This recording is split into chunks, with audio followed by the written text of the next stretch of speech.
Assalamualaikum warahmatullahi wabarakatuh.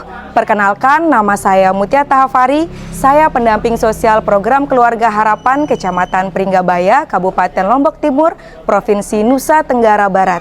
Pada kesempatan ini saya akan memberikan simulasi tentang modul 8 sesi 14 tentang layanan penanganan anak stunting.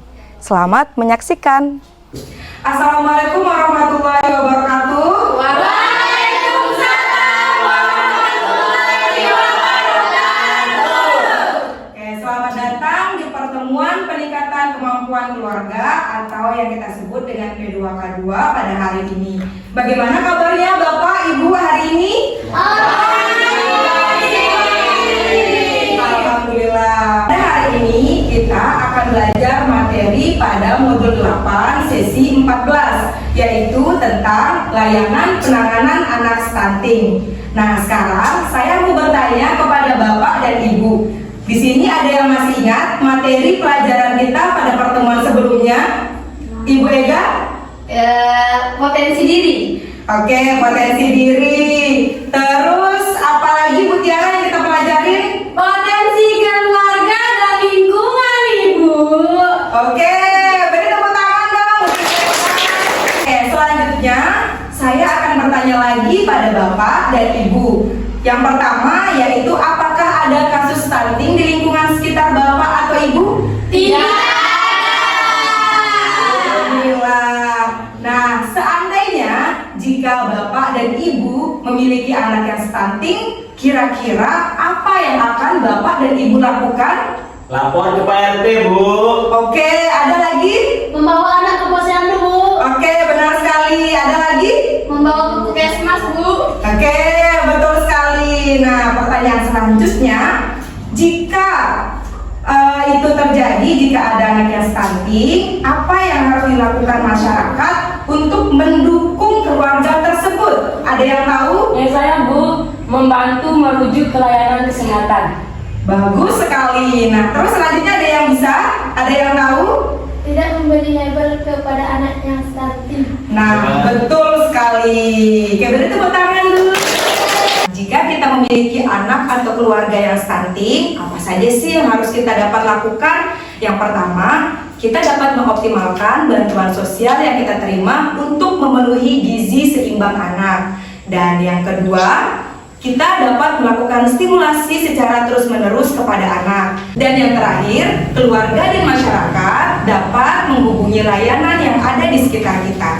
Pada materi sebelumnya, di pertemuan sebelumnya, kita sudah membahas tentang potensi lingkungan yang ada di sekitar kita. Contohnya yaitu akses bantuan sosial untuk membeli bahan pangan yang bergizi. Terus yang kedua, tersedianya akses pendidikan dan kesehatan terkait dengan pencegahan dan penanganan stunting.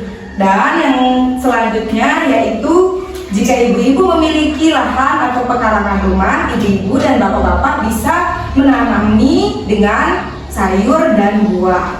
Nah, jika ada anak yang stunting, bapak atau ibu dapat mendatangi lembaga-lembaga berikut ini. Yang pertama, Pusat Kesehatan Masyarakat atau Puskesmas. Yang kedua, ada posyandu. Yang ketiga, ada Pusat Kesejahteraan Sosial SLRT atau Puskesmas SLRT. Yang keempat, ada Dinas Sosial. Yang kelima, ada e-warung. Dan yang keenam, ada kontak telepon pelayanan sosial anak. Terakhir yaitu balai atau loka rehabilitasi sosial anak yang memerlukan perlindungan khusus. Petugas-petugas tersebut akan menghubungkan Bapak dan Ibu kepada layanan yang dibutuhkan untuk menangani anak yang stunting. Baiklah ibu-ibu, sebelum kita lanjut ke materi selanjutnya, kita terlebih dahulu tepuk P2K2. Masih ingat? Tepuk P2K2. Pertemuan peningkatan kemampuan keluarga.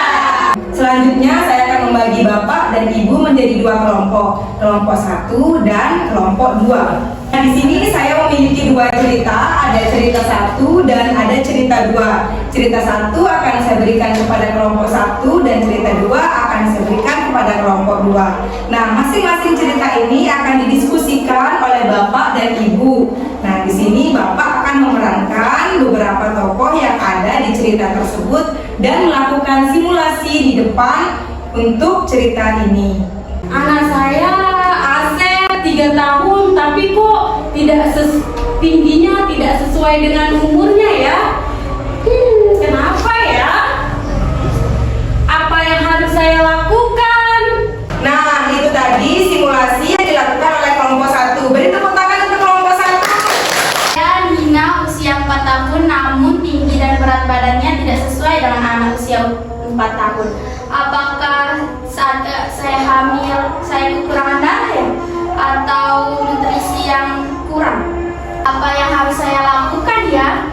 Oke, itu tadi presentasi dari kelompok 2. Beri tepuk tangan untuk kelompok 2. Tadi kita sudah sama-sama saksikan hasil simulasi dari kelompok 1 dan kelompok 2. Nah, di sini kira-kira apa yang sebaiknya dilakukan oleh orang tua, keluarga, serta masyarakat? Dari cerita 1, silakan kelompok 1. Yang pastinya mendatangi lembaga kesehatan terdekat. Oke, kelompok 2.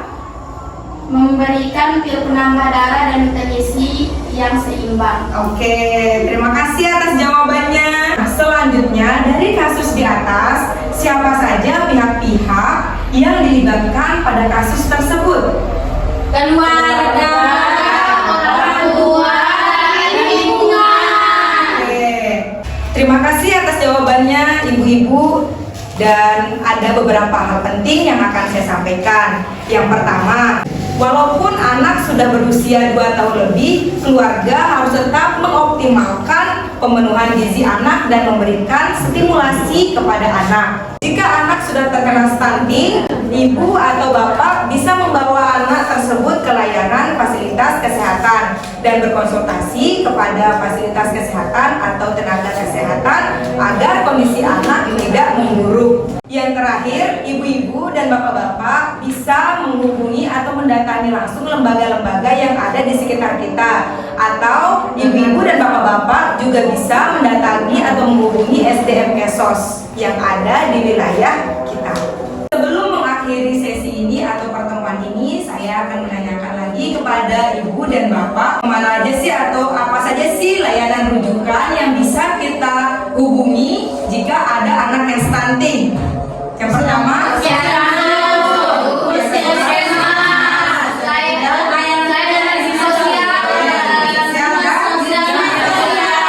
dan pendamping sosial.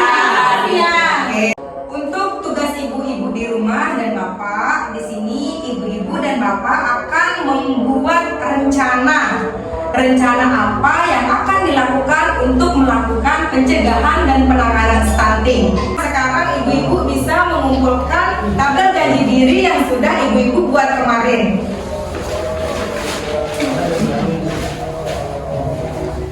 Untuk mengetahui lebih lanjut tentang layanan penanganan anak stunting, ibu-ibu bisa menghubungi saya sebagai pendamping Kesos atau SDM Kesos di wilayah ibu.